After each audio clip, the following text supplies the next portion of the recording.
Welcome to the Screen Time Continuum. It is a wonderful Sunday. How you guys doing out there? My name is Keelan, and I am here with Nick. What's going on, Nick? Hey man, I am melting. If you can't tell by the glisten on my face, but aside from that, I'm doing okay. Happy Sunday, man. How are you? I cannot complain at all. I was definitely in the oven a little earlier. However, I don't know what I did to this particular room, but it's like stiff, stale, good air, like cool. It's not crisp. It's not Mm. crisp. I'm sure in the next like 20, 30 minutes it'll dissipate. But I did something to the airflow in here to where I have a little bit of a breather room. Um, no sweat beads yet, but check me around the 23-minute mark. Yeah, Definitely. you'll see it. You'll see it, especially if they have 4K out there. Oh man, if they have 40K, they see the glisten already, and they're looking like he's fibbing. I see it already.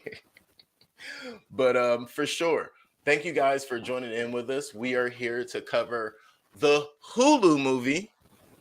Actually, it's 20th Century Fox, which I would think by now that we would 21st century, 23rd century Fox. Like It's either just change your Disney. name.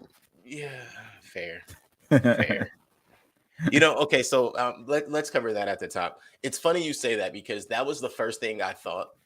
Um, so when I was initially introduced to the concept of the Prey movie, I wasn't even told of it as a prequel. I was just told it would be a rendition of the Predator series.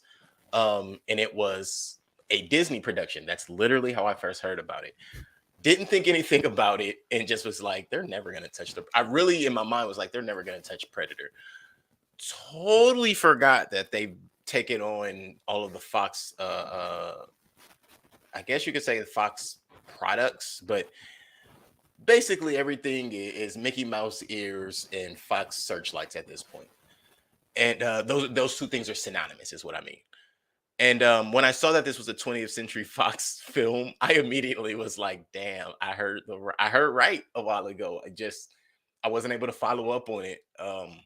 So with you saying that, that's the most interesting and ironic thing about this is when I first saw it, I was like, "Ooh, a Hulu movie. That's interesting." Then I saw 20th Century Fox, and it took me back to hearing maybe 2 years ago, maybe even 3 years ago, around the beginning of the pandemic. I remember hearing something about a Predator rendition through Disney. So, with you saying that, yeah, you're right. It's absolutely Disney, and I guess we couldn't get too far. Yeah, I know, right? We said that we were gonna stop from the Marvel stuff, but It's just funny because that's actually one of the reasons that over time I started thinking like, damn, that Predator thing, if that does happen, it's Disney, so we probably won't get to that. But they got us. they got Um, us. with that being said, I'm not mad that they got us. It's Predator. I love the Predator series. I like the Predator series more than I like the Alien series. When they crossed, I was kind of like pew pew. And I do feel like it brung both series down, but the same thing with Freddy versus Jason and anything that they did in the early 2000s, trying to do crossovers and keep things alive. Um, However, this is the Prey movie. Prey is considered for sure the prequel to the Predator series. If you do not know what the Predator series is, huh? But here, let me give you just a little bit of background.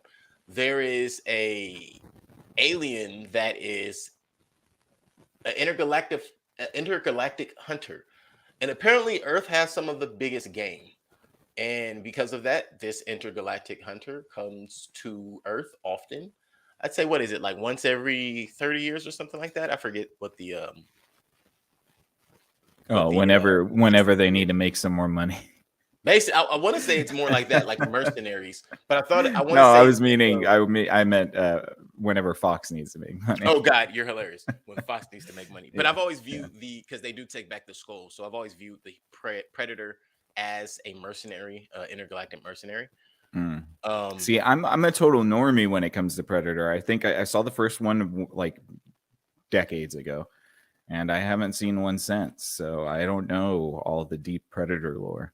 Right. Now, let's be clear. I am intrigued and very interested in the Predators series. No, you know what? I'm going to say that the Predator lore, as you just called it. But I have not seen every Predator movie.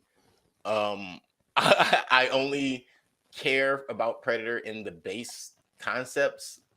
Don't think I'm gonna sit here and give you guys too much background on the fifth rendition of the B-roll flick that came out in 2016 and only was shown on you know VHS or something like that. I don't know, but I won't know anything about those. But yeah, Predator to me has always just been basic. So I mean, I guess I can say I'm a bit of a normie on it as well, but from what it sounds like you're saying, maybe I'll be the lead on the information for Predator, just because of Probably. my level of interest. Mm-hmm. 'Cause I don't. I want to say most of my interest with Predator comes from the few movies that I have seen. The Predator versus Alien crossover that disappointed me, but that movie, the movie that disappointed me, actually caused me to do more reading to look into like, so what's up with Predator? Like, why the hell would he care about Alien? And it's like, oh, Alien was just another piece of game to hunt. Trophy. Yeah. Yeah, just another trophy. There was nothing extra. And you realize Alien, if for those who don't know, Alien just wants to impregnate everything and replicate. Now, of course, all of that gets way deeper, but that's not what we're here for. We're here for Prey. And Prey is, again, the prequel, so everything comes before. We're set in the year of 1719. So that gives you guys a little bit of background. I thought this would have been way earlier than 1719, or at least I thought they would have put like 1719 BC or something. But it's something about the 1719 and then everything that we see in the movie, like just regular 1719, that makes it even more interesting. And to me, it hits on some historic lore about how aliens came to the planet and our relationship with them in the past. So this movie came out 2022. It is currently showing on Netflix. As far as the actors that are in it, there's Dakota Beavers, who plays Tabe. There is Stephanie Mathias, who plays Sumu. Dane DeLiegro plays the Predator. And Amber Midthunder plays Naru. Are there a few other characters in here? Yes, there are. There are characters or cast members who are listed with absolutely no character next to them, so it confuses me a bit. So I'm going to stop at those characters. Those were the main characters you're going to see. And yeah, I mean, Nick, what are your first impressions of this particular Predator? I guess anything you know about Predator.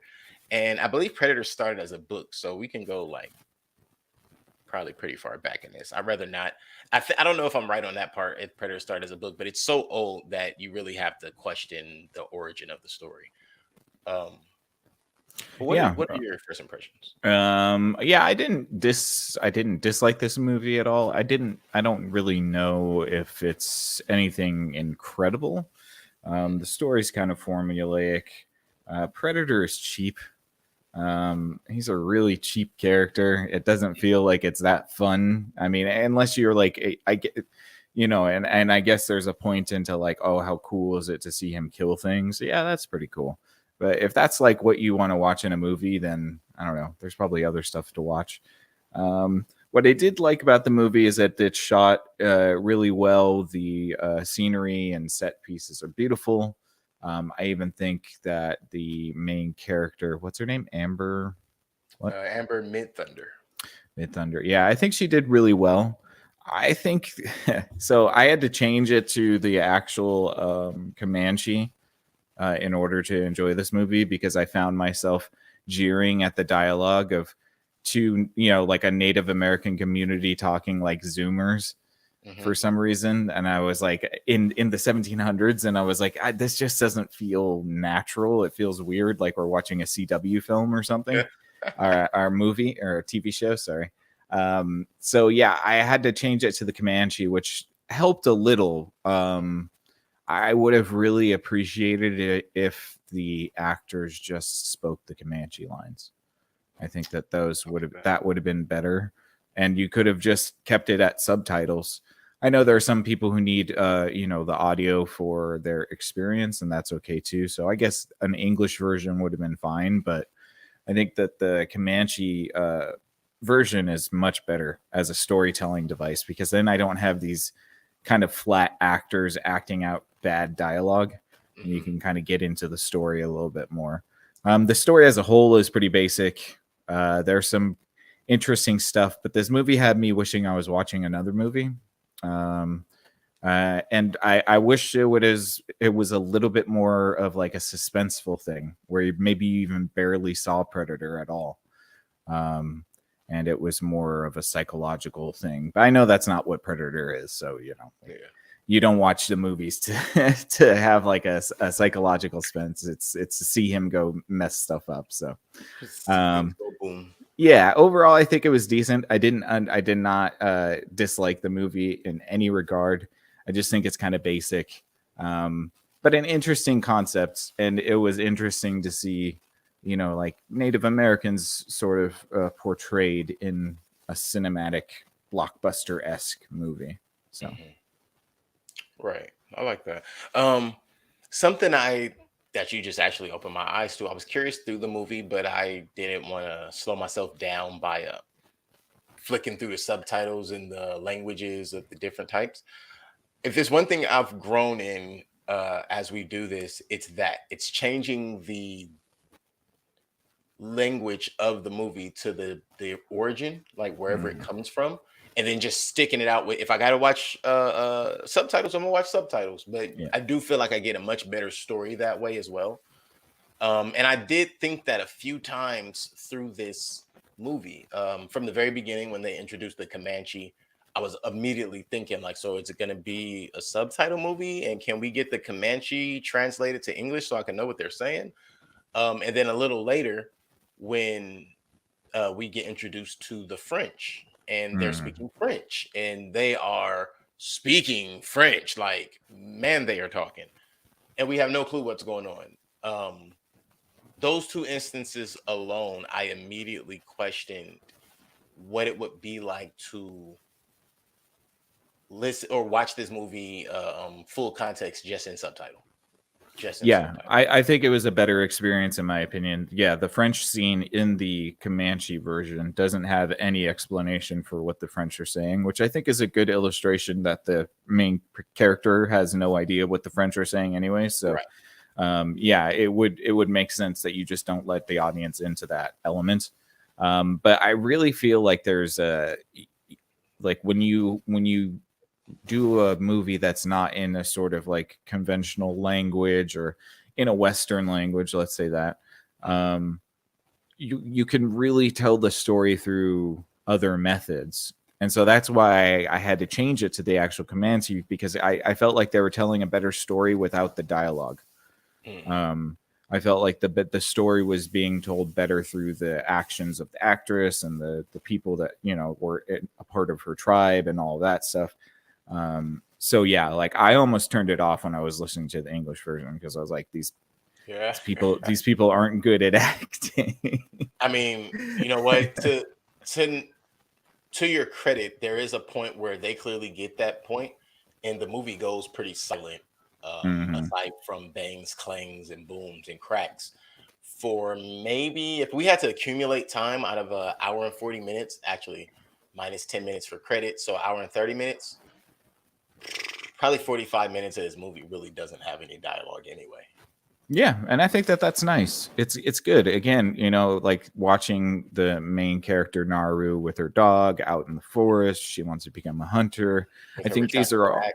Yeah, I think these are all like stories that we're very familiar with, so they feel familiar, and you don't have to think too hard about them. You kind of know the trajectory of where the story is going, which I think is not necessarily a bad thing. I think the movie makes up for it in the set piece of, I don't know, I think that they're in Canada, but I'm not sure. Maybe they were in, I have no idea. Do you know? The Northern Great Plains. Oh, Northern Great Plains. So that's Dakota. I'm not sure. Yeah, like I'm not South sure. Dakota. Okay. Yeah. They had those big ass Kodiak bears and shit. I just kind of assumed Canada because the French were there, but then I guess the French were all over the place back in the day before we kicked them out. But yeah, no, I think it really, the movie sort of shines in the moments with the actress and the scenery and that little bit of suspense. And that's where I wish that they kind of played on that more, the silence, the suspense, the feeling of you being the one being hunted. I felt like they could have done that a little bit better in this movie. Right. This is definitely one of those movies, and I just realized I didn't get my first take yet. Yeah. But this is definitely one of those movies where I feel like there should have been a, please watch this in the dark kind of a scene, thing that pop up. Like, no, watch this in the dark. It's Mhm. much more suspenseful in the dark. It's much more interesting in the dark, especially when you get to the dark scenes. But Which this movie, for to give it credit, it is very well lit, and I yeah, didn't feel like I was straining to see any of it, which is nice. not straining, and that's, I'm glad you said that, because it's not straining I mean, excuse me, dark in that sense, to where the lighting is bad and you Mhm. want it dark in your room so that you can see better. Um, it's for a theatrical impact Yeah, or a cinematic ambiance. impact. Thank you, Yeah. ambiance. To add to that, to just add to what they've already done the work for you in, Mhm. and you just cutting the lights is like, make it draws you into the screen. With that, I liked this movie. Didn't hate it at all. I cannot say I liked it better than the original Predator movie. I can definitely say I liked it better than Alien versus Predator. There's been Uh, some stinkers, so this definitely isn't at the bottom. yeah, yeah, for sure. Um, Everything about this movie was pretty good. I agree with Nick. We could have totally just taken this movie could have been a 1932 silent flick, and it still would have been good. Hmm. It Yeah. still would have been good. What's the guy's name? The director's name is um, Dan Trachtenberg, I believe. Yes, Dan Trachtenberg. I And said I that think right. you I'm read it, so wrote it trolling too. that funny.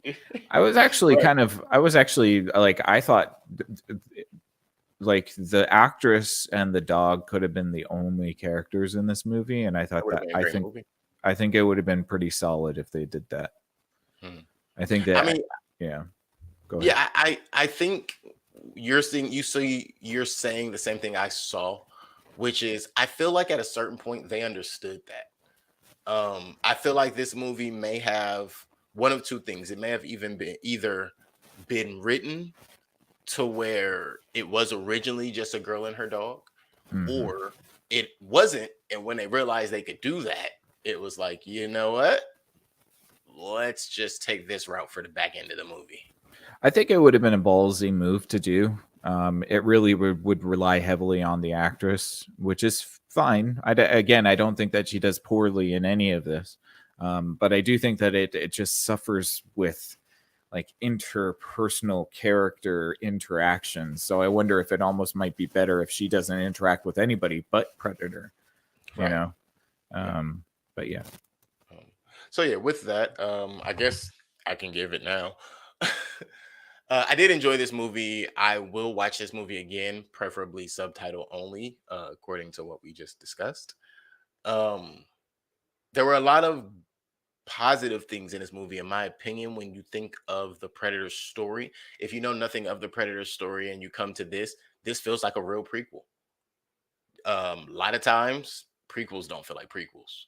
This feels like a real introduction to a character, to an understanding, and you get the full scope of was probably like 20 some odd movies at this point, which is what is the point of this hunter, the predator? Why are they here? And they're here to kill. There's nothing else. There's nothing special, you know.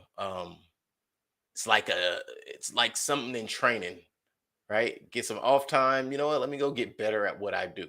Where do I find the most dangerous predators, or yeah, other predators would be here, Earth, and that's where it continues to come until something makes it leave. And I don't know. In my opinion, I will say 1719. If something was to cut off, one of my fellow hunters' heads, maybe I'm not going back. But proves not to be true when we look at the saga, because this is the beginning of everything. Within that, a lot of cool things in this movie. Native. resources. I don't know if resource ability is a word, but use of resources of the natives, the consistency of showing that. Um, just natural ingenuity, instinctiveness. A lot of times movies try to take the native route and they give them damn near 2022 instincts and sensibility, which really doesn't make sense to me. But this movie didn't really do that. And they didn't over Neanderthal them either, which most movies take one of the two extremes. Um, I'm not really sure what else to add from that because Nick, you kind of covered everything on the cinematic side. Cinematically, this movie was very pleasing. Are you saying that I talk too much? Sorry, man. No, no, no, no, no. I'm What I kidding. am saying is, we have yet again a Took all case the where, words. right? We yet again have one of those cases that we haven't had in a couple of weeks. Luckily for the audience, where we agree pretty much 100% on an aspect, which is the cinematic aspect of this movie. I can't say anything wrong about the cinematography in this movie, and that seems to have been ringing true lately for most nature films because this is kind of a nature film. It takes place in the I mean, it's hard to screw up nature shots. It's almost impossible to screw up a nature shot. So I well, think capital P. I mean, like it's a little bit cheating unless you're doing it like on a blue screen or whatever, which they didn't do in this, which is nice. I mean, if you go on location and you shoot B-roll and it's all in nature and all that stuff, like yeah, you're almost halfway there when you have nature as your backdrop. So yeah, it was nice to see that there was a lot of really cinematic, beautiful scenic shots, and you really felt like you could get a feel for the forest and sort of maybe a shred of the way Comanche lived, because they certainly didn't get into the prowess of the Comanche when it came to their warriors. So Right. They didn't even tell us anything about the warriors. One of right. the young sisters of one of the top warriors is who we follow through the entire movie. Mm-hmm. And I don't even, I mean, like you could assume that he's a warrior too, but yeah, he's just like, the best hunter. Yeah, You you're don't right. actually see You're right. them, like until they fight the predator, they're not really fighting You're unless right. they fight the French? They fight the French, or she No, does. she fights the French. Right.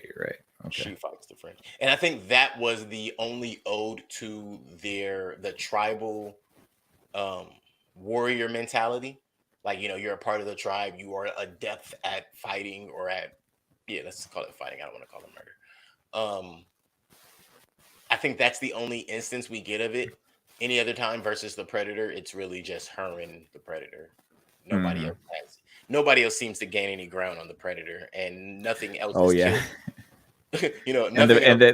And certainly the predator gives her plenty of opportunity to walk away. And rightfully so. Many Okay, times. I will say that this movie proves what is very true about the predator in most of the flicks. The predator is not per se a murderer; he's a hunter. If there's nothing to hunt, he's not gonna kill you. He's not gonna just kill you because you're sitting there. It's gonna hunt you. It has to be fun, which almost makes him like a big cat, which is why I enjoy the fact that at the beginning of this movie, they continue to allude to the lion, the lion, the lion. And she's like, no, it's more than a lion. Oh, it's a bear. Nah, shut up and listen for a minute. But those are two animals that play with their food. Yeah. And so I did enjoy the use of knowledge there. Because either you know that or you don't, Yeah. And I don't know. Do you think that there, like, so to me, there felt like there were two different, distinct sort of direction and cinematic styles in this movie, where it's like you get the sort of naturalistic, sort of deep colored, like very high shadows and sort of high blacks and all of that with the nature and the sort of tribe and where they're living in the forest. But then Predator is like kind of shitty CGI. So like part of me got a little bit thrown out every time the Predator was on screen, because it to me it kind of cheapened the rest of the static experience where things got really pretty and it's in nature and you have these beautiful vistas and everything looks practical and on location. And then all of a sudden you have this shitty looking, like, cloaking predator that's walking around, I don't know. I just felt like there was such a harsh, like, maybe they didn't spend enough on the CGI. It's funny you think they didn't spend enough. I think they paid too much attention to the detail of the imperfections of the cloaking technology. Now, I think that was kind of to hint at how early in technology they are as well, Right. the alien, or excuse me, the predator. But I feel like some of the animals were overdone CGI for sure. Oh Like yeah, the yeah. dog The bear running was was garbage. annoying as hell. The which one? Like the dog, every time the dog had to like scurry away from something, Oh, right. that dog running was so annoying. It's like he would go from looking like a full-size dog to looking like one of those little puppies, like one of those little Yeah. chubby pups. Yeah. Every time he run, it looked like he just get fatter. That was funny. I can't even say it really ruined anything, but it was funny. As far as the Predator, I didn't like the. Well, I didn't like them. I didn't like the scenes with the Predator with out the cloaking. So like without the cloaking, Yeah, it just looks like a right. fat suit. Yes, yeah. It looked very B movie to me, and I was wondering to myself, like, are they intentionally making it a little bit B movie, which is totally cool with me. That's its own type of genre style, and I can appreciate that for what it is. But to me, it felt like they were like really proud of this movie, and they wanted to make it as like I think realistic as possible. But it felt like they spent all their attention on the naturalistic elements, but then when the predator had to be added to the film, they got the cheapest sort yeah, I of mean, budget they that had to they get had. 4K cameras into the forest. That definitely cost a lot of money. Right. As far as the Predator, though, so two things I noticed with the Predator costume, right? The hands and the feet, they just looked like rubber suits. Like it looked like they were wearing flippers, which ugh. The body, you could see the person, man. And it's funny because let's be real, these are hard things to do to get done. Now, as consumers, we believe you can get this done with money because you guys are there and you have the resources, just use them. But that might be the best they could do. And I Yeah. say that because it reminds me of course, there were a bunch of fighting scenes with the Predator, but one particular scene where you see the Predator extend and you see just this, you see a Caucasian man torso. It's not hard, like you know what you're looking at, but Yeah. it makes me reflect back to the mud and quicksand scene with Naru, where she was totally immersed, and I thought that was the first time we were going to see the effects of the Predator seeing in infrared. Mm-hmm. You know, like, oh, he sees an infrared, but she's covered in Covered in mud, so mud, he won't right? really see her. Right. Um, with that not playing out and then seeing the torso, I immediately started realizing, okay, they're really trying to push this early in the game situation, because something we learned much later is the predator, like the predator doesn't just come here and nothing or no one knows it's here. Like other predators knows it's here. So all of its data is also being stored, which is why you can't just take out the predator that you just took. I mean, the next predator out the same way you took out the last predator, because they already know everything that the last predator went through. Mm-hmm. With that, that's what made me like, are we really pushing this prequel thing? You know, also keeping in mind that when Naru tried to explain to them that she had seen him or seen it, they just, oh, you mean the thing from the children's stories? Like, that's not real. Like, lady, ma'am, sir, whatever you want to go by right now. I just described something from our children's stories and told you I've seen it in person. Mm-hmm. I'm gonna need you not to what's Krampus. I'm gonna need you not to Krampus me. You turned it off. No. Yeah. No, I know. I was coughing. Oh, okay. I got my mute button here. No worries. So with that, I mean, we've have covered quite a bit into the story. We know Predator's an excellent fighter. Yeah, it's pretty cut and dry. Like, Yeah, Naru wants to be a part of the hunting tribe. She's already kind of displays that she's good at using her bow and arrow and tomahawk. Um, she's the only one that really thinks that there's a bigger animal out there. The rest of her tribe doesn't believe her. right. And she decides that she's going to go out and take care of it herself. Which that also made me question the tracking abilities of the other hunters. Yeah, but I mean, to be fair, this is a cloaked alien. You know what I mean? Like, I don't know how much you can really track something like that. I mean, Uh, footprints the size of your forearm. yeah. I don't know. I guess, yeah, people just make excuses. I don't know. Right. You've only seen bears and deer Yeah. and stuff. What else do you It, think it is? no, absolutely. This reminds me of a discussion that was had on the JRE where he's discussing if you had never heard of gorillas and then you were Mhm. to see two gorillas fighting in the wild, like how mind blowing would that be? That like we've seen what gorillas look like: 7 foot, 900 pound, steel skin, like, Mhm. and they fly when they fight. They're Oh not yeah. like they're leaping at each other. So I could assume that if that would be just as jarring, this would be even more jarring because every time in this movie you see the predator, it progressively not only gets smarter, but it becomes more deadly. Mhm. Like you even see it doing the same thing that the Comanche do with the arrows and retrieving its ammunition from dead bodies, right in front of you, which shows you it's also not afraid and it has no problem uncloaking in front of its prey as well. Mhm. Yeah. Um yeah, what ensues is pretty fun. I mean, like, there's some fun elements to it, but I really feel like the and this is probably every Predator movie, but the crux of every Predator movie is how diabolical the Predator can kill people. Um Yeah, but then the epitome, if that's the crux, then the epitome of every Predator movie is how much smarter and how much higher our ingenuity is as humans because the human always kills it or right, runs right. away. Yeah, of course, of course. Yeah, so it's the retelling of the story of humanity in general. I think it's decent. It's just a little bit predictable. I don't really think there was any moments that really floored me.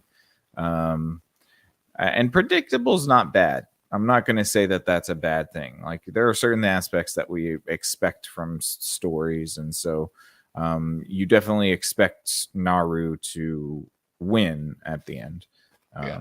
and she certainly does that. And I don't think that that was too different, too bad. That wasn't too contrived. The use of the flower to sort of cool the blood, that gets mentioned a little bit before they use it against the predator. So, they built that up a little bit. Um, and the mud pit being used as part of the killing below too is Yeah. pretty It's good. pretty clever. It's pretty Yeah, clever. pretty clever. Um, Pretty clever. all around, and that's one of my favorite things about this entire movie is, as you mentioned, the flower, the herbs. So that's the use of nature, the Hmm. use of natural medicine.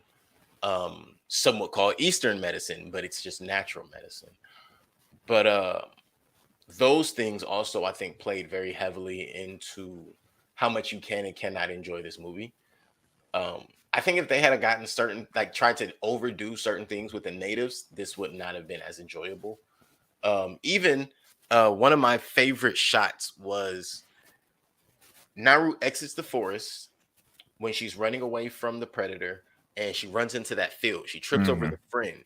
After she trips over the friend, they pan out and you see this is before we see, of course, later we start getting a lot of these shots from this point in the movie, actually, where you get like overhead shots and you see the predator kind of tracking them down, like that running through the The field with Raptors. corn, right? The Raptors kind of a thing. Hmm. Right before that, there's a shot where you see the sun is kind of waning in the sky, like it's getting late in the day, but then you see the clouds. So it's a very cloudy day, very small sun. And and you see the forest and then you see the open field. And it was like, to me, it was kind of that symbol of we're coming out of the weeds, but it's late. So it's like Hmm. the window is closing, but this is the opportunity, like it's coming up. Again, it takes me back to what we were saying earlier about they don't need words. No, This no. movie told an amazing visual story. Yeah, I think it told a decent enough visual story. Again, I really would have appreciated if it toned down. I know this is sacrilege to say for a Predator movie, but I would have been totally fine with a toned down Predator. Less blood? That, What are you saying? yeah, let it just be hunting the chick for an hour and a half. I would have been totally fine with that. You know, Fair. like I can get mad at because to me that's the most interesting part of the story is that, you know, like we're having this idea, the concept of hunted versus hunter. that. And you know, like this is obviously what the whole Predator series is about, but it would have been kind of cool to see more of a naturalistic movie where, you know, like an indigenous person has to survive in the woods while a predator is trying to kill them, which is kind of what we get. But I feel like there was I don't know if the choices were bold enough for me to be like, wow, that was Blew you away. yeah. Definitely not a blow you away type of a movie. I mean, there were little things put into shock and awe, like the field of bison, Mm-hmm. um, which you saw how fresh that was. That was really good in my opinion. The way they confuse you, because with the vultures still circling over top, I assumed that the bison were flayed so quickly that the meat was still fresh and they had no interest in it yet. Um, so to find out later that that was done by humans, that's scary. Oh yeah, I saw that coming a mile away. Part of me actually, and I'm glad the movie didn't do this, but part of me thought that the natives and the predator were going to team up to kill Whitey. Okay. I really did think Well, that could have been a part of it. I mean, technically, it kind of happened that technically, way, yeah. kind of. Wow, So I you didn't even know, think about it that way, but you're right. yeah. And to be fair, had it happened the other way around, I definitely would have thought of it that way. And be like, "Oh, why are you gonna team up to kill the native with Predator?" Huh? Yeah, right, Definitely exactly. would have came up. Absolutely. But yeah, I'm glad it didn't like hit those beats too hard. I think it was trying to flirt with that a little bit, but Yeah, I don't think it did it too egregiously.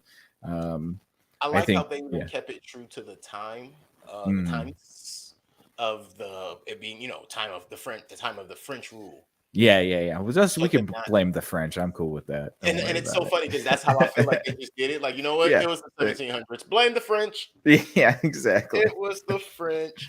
Nothing Right. went wrong. It wasn't the English. It was the French this time. Right. Um, Exactly.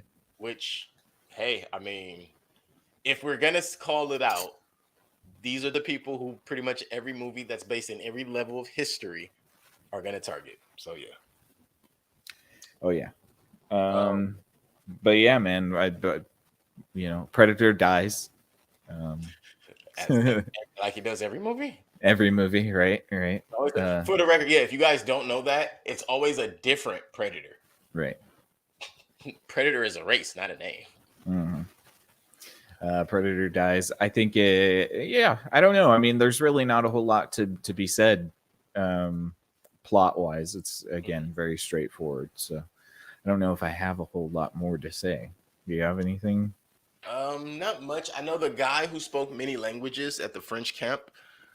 He was a small but pivotal role. Without him, Naru doesn't learn how to use a gun. Mm-hmm. Simultaneously, without him, Naru doesn't understand that these Frenchmen, they have no concern for what is out there. They simply want their gain. I think Mm. it took her a minute to understand that, without speaking to the guy, she wasn't understanding that they are not afraid of it because they think they're superior to it. Right. They just don't know what it is. Mm-hmm. But after talking to the man who spoke English, she started to understand, like, oh, you guys think you're the got it. So you guys, I really gotta kill you guys. I just have to get it away, but I have to kill you guys for sure. Mm-hmm. I think that's telling, especially for the natives. Imagine, not imagine, this is what actually happened. In this movie, the point they're trying to get across is the natives had to worry about being sold as slaves by the colonizers, let's call it that for the moment, and the predator just simply coming to kill for fun Hmm. and being stuck in the middle of, you know, the people who come from supposed civilization, civilized civilization, who call them savages, who are coming to kill people and all of these things. Yeah. They didn't have to go too deep into it, but that's what I think that entire scene was to push across, and why she had to go back to the camp and wipe them out to Oh, show well, that, yeah. not to show, maybe not to show, but just to get that get back, that dominance, that Yeah. had Yeah. to get Of back moment. course. Yeah. I'm not gonna say it was unnecessary because I don't think it was unnecessary, but I do think it could have been explained a little more. Yeah, that's just there for sort of clapping points and being like, yeah. But Wait, being but like what? Being like what? but Say. yeah. But to be fair, I mean, like, she needs to be able to kick some ass, right? If she's our protagonist, she needs to be doing some sort of conflict and fighting. So it makes sense. I think that there is a little bit of BS when at the beginning she was fighting her tribesmen, the warriors, and not one of them could get a punch on her for a minute until like they had to sucker punch her. Yeah, And and I shove was her into the punch. right. Yeah, so I was like, like, look, we can all be cool with her taking out a predator, but she should also be able to take a like a punch and a beating a little bit too. You She know should what I have been mean? able to get punched up a couple times, and Yeah. she should have at least broke one of their legs or something. Right. Yeah, I think she comes off a little bit too unscathed against the predator. I think that that's probably one of the biggest problems. I for sure versus the predator. I would say versus the predator, no, because her entire method, her entire approach towards the predator was cunning and sneaky and roundabout. Had the predator put a hand on her in general? Oh, wait. It did. It did at the end. Yeah, I think it got her, cut her like something. Yeah, after she cut its arm off, it did have her with the left hand and pinned her to the ground. Right. And then that's when it came out with the yeah, you're absolutely right. It did put its hand on her. So no, I agree. It would have been, yeah, she should have taken it. Yeah, she should have taken a little bit of a beating. Mm-hmm. Yeah, we especially should see her considering at the end or something. Especially considering it literally took out all of your tribe's top warriors without any hesitation or problem. Except for her brother, and that was it. Huh? Right. How about it can lift a bear? Right. Yes, exactly. It can lift a bear. Average bear is about what, 600-700 pounds? 900 pounds, easy. 900 pounds. Yeah. Okay. So sorry, Mr. Bear. Don't come for me. I was actually thinking 900. And I was like, nah, that's a gorilla, right? Yeah. So yeah, but no, overall, Naru defeats the predator, and Naru was the first person to see it. Naru was telling everyone from the beginning that there was more out there than bears and wolves and lions. No one listened. Ironically, she never kills anything except the predator. Yes, right, exactly. And then she becomes the chief. Yeah, just have to lay that out there. Yeah, she becomes the chief, not the war chief like her brother, the actual chief. Like, did you just she gets to run everything. Got it. Yep. Like, does she know where higher ground is? And I will say that I appreciate that when she does come back, her initial thought is we have to get to a better and more defensive position.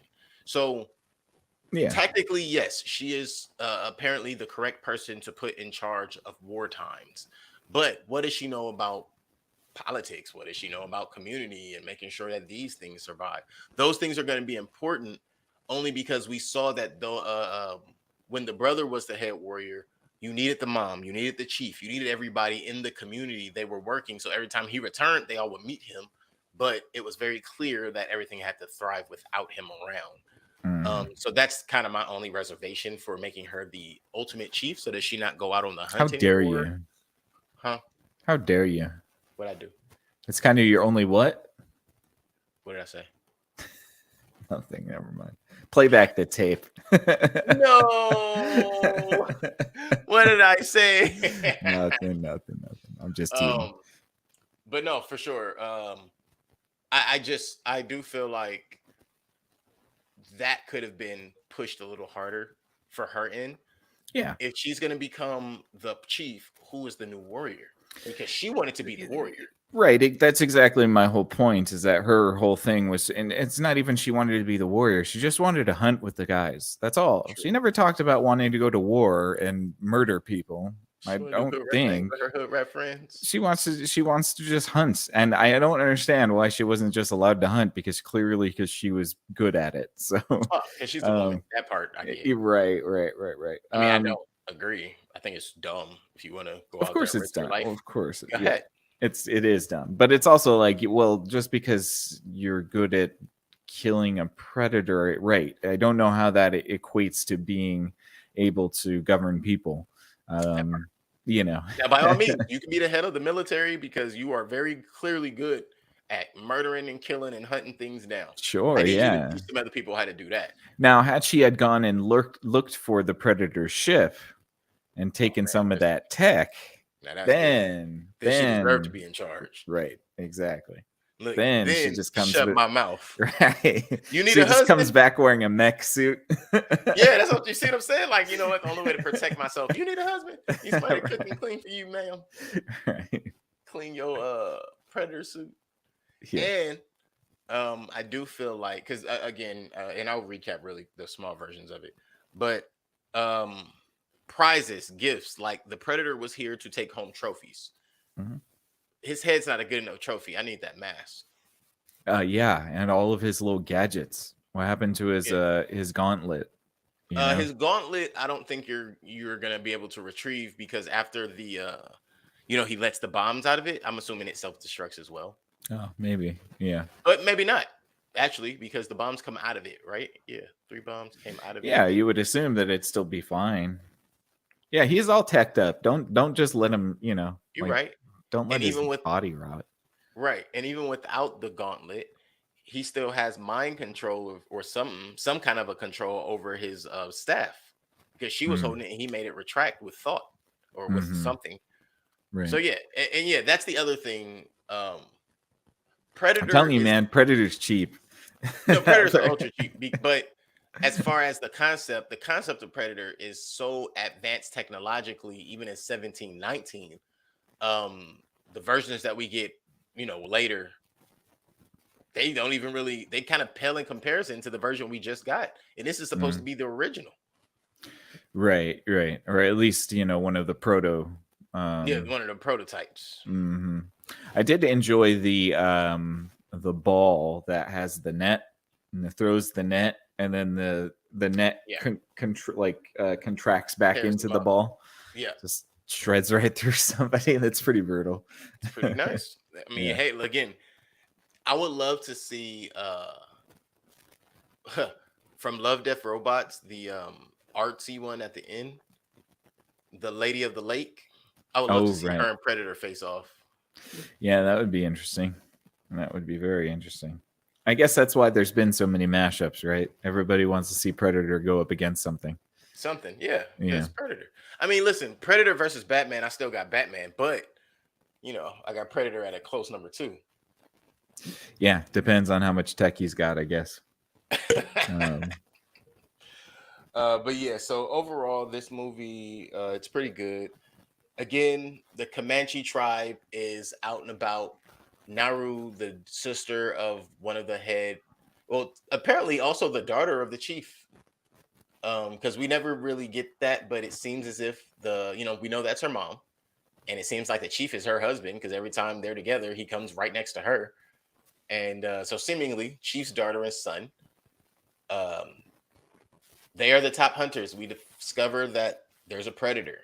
Nobody listens to the daughter, but she, she's kind of the out of the box, does all the things that the girls aren't supposed to do type. So everybody just thinks she's crazy.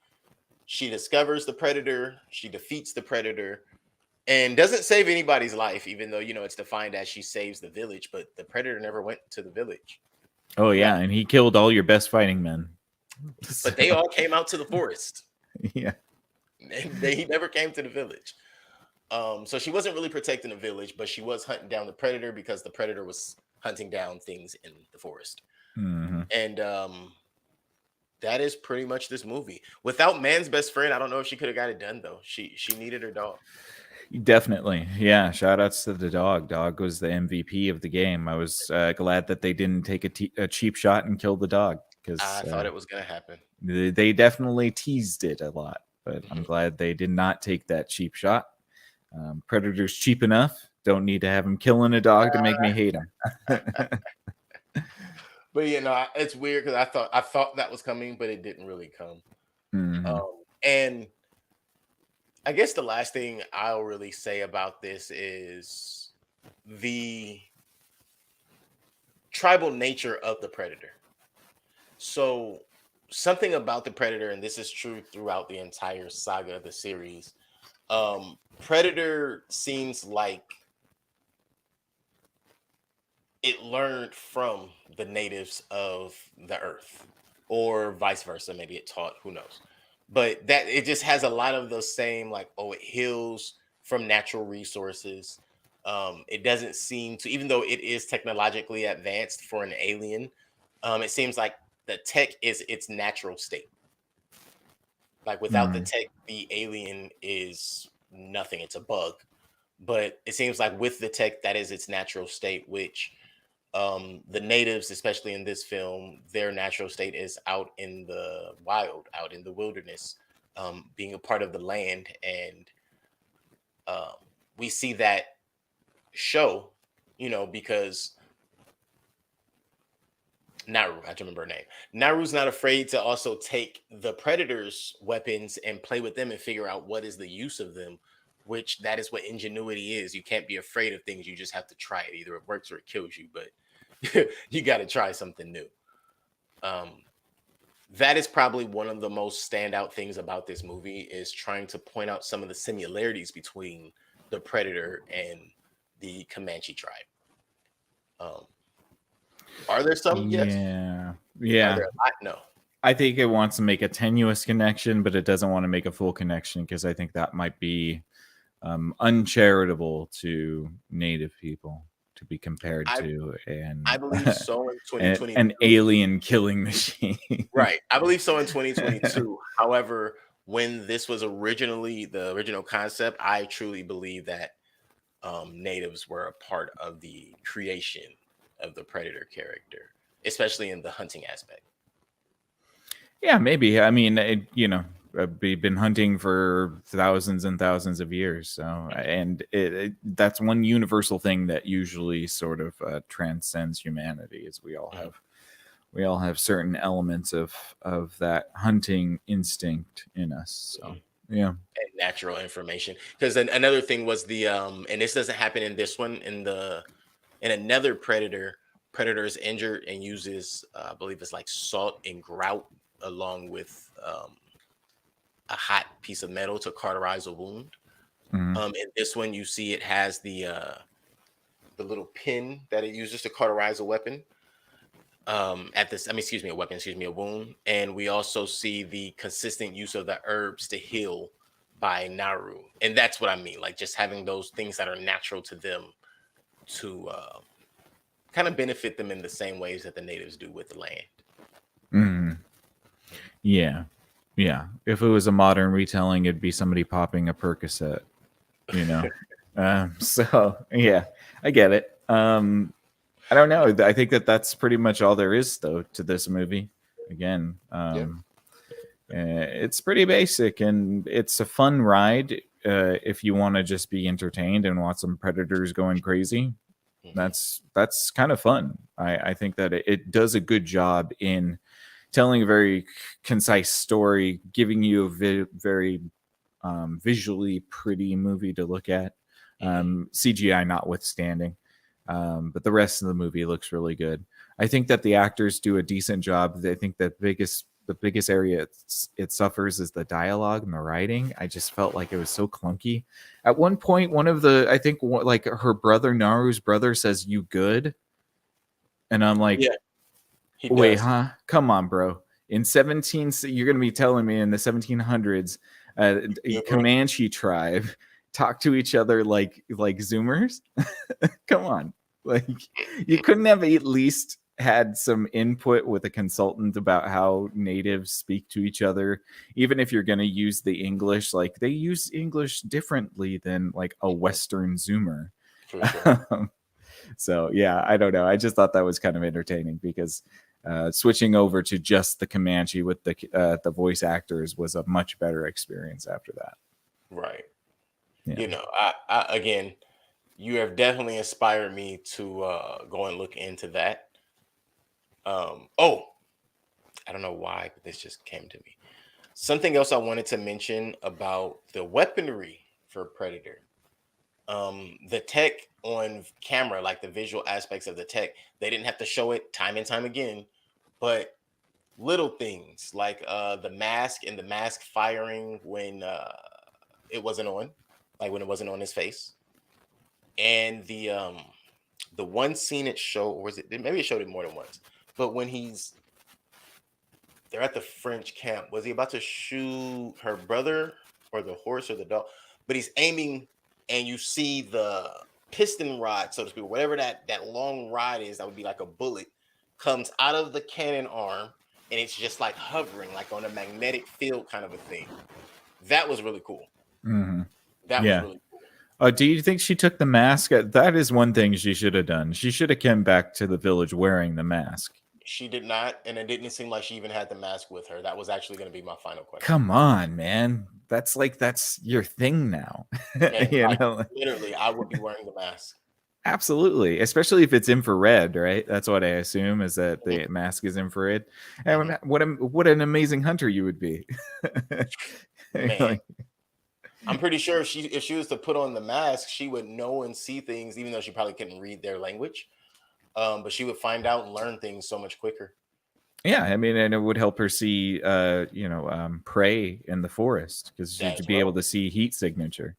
Catch another predator before they land. Hey, right? Go find that ship, Naru. Go find the ship. What are you doing? Ancient Aliens is calling. Come on. Right. It does seem like he was dropped off, though. Oh, okay. Yeah, you might be right. Yeah, right. Yeah. But she never looks for it, so I'm with you. He took an Uber. 1719, they got Uber and the intergalactic Uber. Intergalactic murder Uber. And also, it looks at the beginning of the movie like they were crash landing, and I had to put into context that was it coming into our atmosphere. Yeah, they did a little bit of the Independence Day bad CGI in the clouds sort of thing going on. That was kind of funny. The Thunderbird. Yes, I do like that callback that she sort of refers to it as a Thunderbird, which is kind of neat because there is a mythology about Thunderbirds. And I mean, if you saw a giant metallic flying thing in the sky, you might be like, yeah, what is that giant bird? What is it doing? That did lead me to think this isn't the first time that they've seen it, but the first time they've been able to kill one. Oh, yeah. Well, the myth of the Thunderbird was around for a long time. They actually believe that it did exist at some point. There was a gigantic Thunderbird that was like, I think its wingspan was something like 50 feet across or something like that. It's just a gigantic bird that didn't live too far away from early humans. So it might be one of the reasons why we have those mythologies and those stories, is because we might have come across in our early human history. Yeah. I've done my reading on megafauna, and I'm just gonna say that it's real, folks. Just oh yeah, it'll be coming back too. Just wait until we start recreating mammoths and stuff. I think. Well, I don't. With you saying that, I don't think they have to be created in a lab. I think things like at this point, what I'm calling is the great revival of nature. Us sitting in the house for 2 years. I think things like that are what's going to resurge. The great revival. I did hear a very great article about how the Great Barrier Reef has mended itself. So that's all. That's very good. Just saying. That's very good news, guys. We should be happy about that. Little piece of silver lining for you out there. Right. And while we're talking about natural things in a movie that had natural elements, I will also note or mention that, to my knowledge, there are a lot of ecosystems that have changed. Like people are citing fox and different animals more and more in communities that apparently haven't seen them in years. Yeah.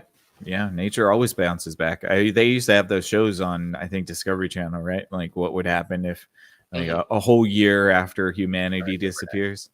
I Yeah, remember those shows. right. But yeah, man. Let's. Anything else that you wanted to bring up Um, about this flick? I Anything else? didn't like that Naru used a gun, but I mean, I get it. It makes sense, at least for the last bit. Yeah. I didn't know, like, it would have been better if she had a blunderbuss, like just bust open the back of his head. You know, like Oh, yeah. a big sort of gun, not just like a little flintlock pistol. Pew! Um, yeah, but yeah, it was decent enough. Yeah, Yeah. But that uh no, that was it. That's pretty much my only real takeaway. I didn't care that she used the pistol, but mostly because I feel like it took away from her character. Um, it wasn't it didn't have enough ingenuity in it for everything else compared to everything else she had did throughout this movie. well, yeah, especially if you have a whole predator with a tech on it. I would probably be like, yeah, I don't need this flintlock. I have this, staff that Because she like took his staff. extends on its own. Yeah. Yeah, she took his staff. But other than that, no. Again, I did enjoy it, but we are done with it. So let's get to our closeouts and reviews. Yeah, verdict. You want to go first? You want me to go first? Where do you want to go? Um, I can go first on this one. Okay. So Prey, again, I enjoyed the movie. I actually think I'll watch this again. It was not long enough to complain about, definitely short enough to watch more than once. Again, I plan on watching this with only subtitles on the next time, so I can get the experience that Nick got. And great acting, not terrible acting. Um, I'm searching for words to compliment this, and I don't need to do that, but I will say I did enjoy it. And with that being said, my rating would be a. I did not forethink my rating for that. I thought about everything I was gonna say, and I did not think about my rating in advance. I'm gonna give this a 7. I'm gonna give this a 7. Yep, 7. I can't. My brain's saying 6.5. My mouth is saying 7, so I'm running with 7. Yeah. Yeah, I think I might be around that with you. I think this movie is not overly long or overly ridiculous that it's kind of a waste of your time. It's enjoyable for what it is, which is a simple story about a protagonist versus a villain. The set pieces of the wilderness of the Dakotas or sort of the upper Midwest plains or whatever was really pretty. I didn't really like the CGI for Predator. I thought that could have done with being just dialed back. I also thought that the dialogue was pretty subpar. Again, if you listen to it in English, you really notice that the writing between characters is kind of clunky and not very natural. Doesn't feel fluid and natural like people would have a conversation with each other. It feels like very scripted and kind of tight and stuffy. But there were some good elements in the main actress's performance. I think she does a very good job. I think the movie is interesting enough to keep you sort of enthralled and also sort of simple enough that you're not like overly expecting too much. And I think it delivers in giving you a decent, exciting sort of cat and mouse story. So I think I'm probably in the road of a 7 too. I think you're right, Keelan. My brain is sort of saying 6.5, but I want to be a little bit more courteous to it, just because it's something that we haven't seen entirely before. I think it was a pretty bold move to sort of have a all Native American cast and sort of tell the perspective from a Native American perspective, which I thought was really interesting, and it's.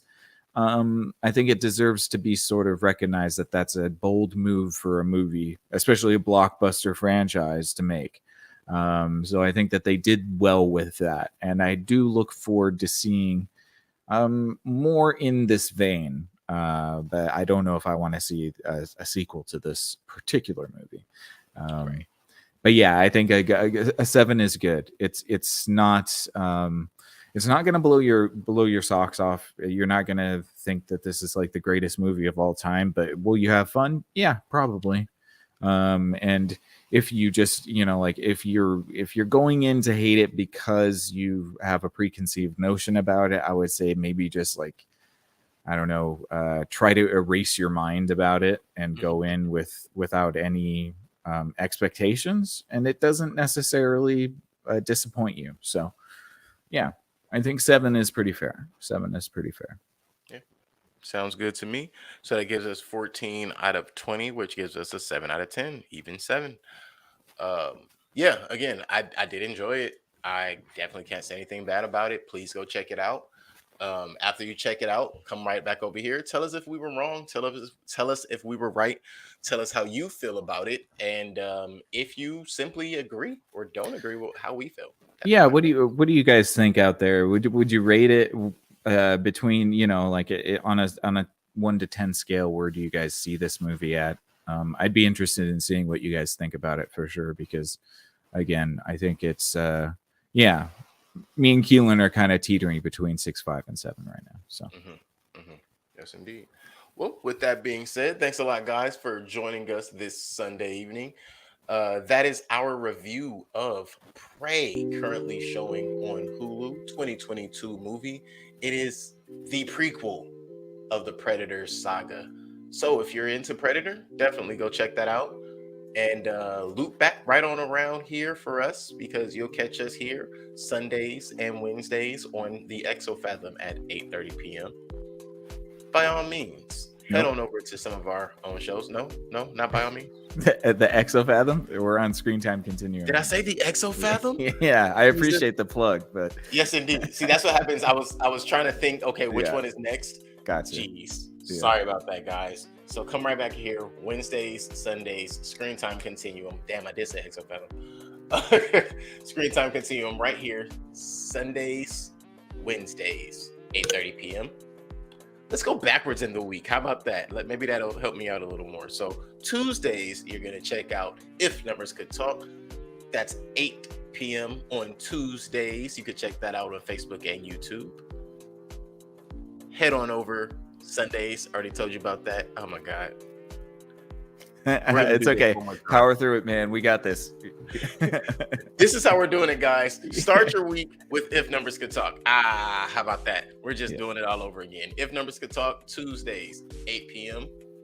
Wednesdays, Screen Time Continuum. That's right here where you are on a Sunday. So Wednesdays and Sunday, 8:30 p.m. Screen Time Continuum. Tuesdays and Thursdays, don't forget to head on over to Twitch, check out Strawberries and Coffee, and also check out Strawberries and Coffee on YouTube, where you can catch the archive of everything that comes up on Twitch for Strawberries and Coffee. On Friday is the day that you can check out the Exofathom. Friday, the Exofathom is going to be right there for you at 8 p.m. on Fridays. Check them out. And if you haven't checked them out, I've already told you about 4 times in this episode alone to check them out. So you have your homework for the week. Saturdays, you're going to pop on over to This Merry Moment. This Merry Moment is a Saturday show hosted by myself and my wife. So, if you like hearing me talk, or if you don't like hearing me talk, you just want to hear somebody talk over me, which isn't a bad thing, but that's what happens sometimes over there on This Merry Moment. Check us out on Saturdays. And of course, just like you're doing today, round it all the way back around. Sundays, Screen Time Continuum. That is our live schedule, but you could catch any of our shows at any given time. Check us out. Facebook, YouTube, Spotify, Verbal, Rumble. We're on everything. We're getting out there. I think we're on some of the Apple Casts too at this point. In a minute, we're going to figure out how to have our own app, and you guys are just going to have to download that. How about that? Make it easier for you guys. We're not there yet, but we're thinking about it. We appreciate you guys. One more note.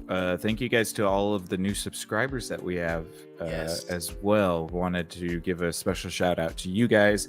A couple of weeks ago, we were at 18 subs, and now we're at, I think, 70 something right now. So it's really humbling, and we thank all of you for hitting that subscribe button, because we couldn't do it without you. And, you know, we started this podcast just wanting to connect with each other and talk about movies and talk smack and have a good time. And we didn't really know or think that anybody would be interested in that.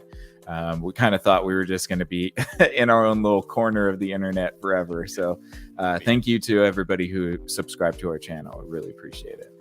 Much appreciated. No, Nick's definitely right. And thank you, Nick, for continuing to make sure that we shout them out, because sometimes I get caught up in our outros and I forget things that we've talked about. It's a long outro, and we just need to put a card up at the end. I'll make that for the next episode. Don't worry. We'll get there, guys. We promise. And again, we appreciate all of you guys for the Screen Time Continuum. I am Keelan. I'm Nick. We appreciate you guys. See you on Wednesday or on some of those other shows we named, because we're on some of those too. Good night. Appreciate it, guys. Good night. That's the picture.